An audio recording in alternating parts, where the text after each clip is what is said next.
Hello. हा हा साहेब, हा पाणेगावमध्ये आहोत. कुठे? पाणेगाव घनसावंगी तालुक्यात. अच्छा, घनसावंगी. 90% लोकांना शिफ्ट केलं काम जाते. ओके.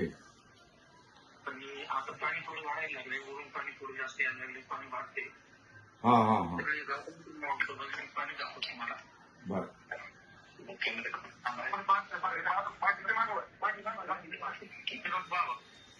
हो, पाणी आलंय. पाणी हो हो हो.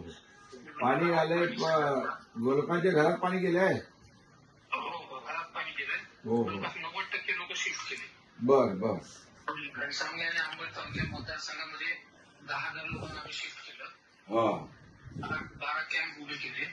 ओके. कामाची वगैरे सगळी व्यवस्था आम्ही करतो. त्यांना जेवणाची व्यवस्था, त्यांना आता काही कपडे लत्ते अंगावर पांघरून वगैरे सगळं करा. हा, सगळं व्यवस्था करतो. त्या नाश्त्यापासून जेवणापासून. गावातल्या काही लोकांना आपल्याला बोलायचे. हा जय. साहेब, नमस्कार. नमस्कार नमस्कार. आमच्या इथं 2006 ला पण याच पद्धतीने पूर परिस्थिती निर्माण झाली होती. बर बर त्याच्यानंतर आज परत 2025 ला उद्भवली. बर. इथं सहकार्य चांगल्या पद्धतीने मिळत आहे आमच्या प्रशासनाकडे आणि आमच्या लोकप्रतिनिधी दादाकडे.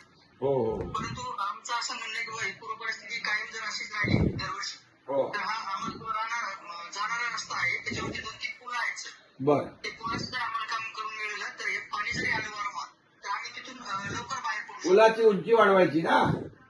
पुलाची हाईट किंवा मग नवीन पूल हा, ते नवीन उंचीचा पूल बनवायचा.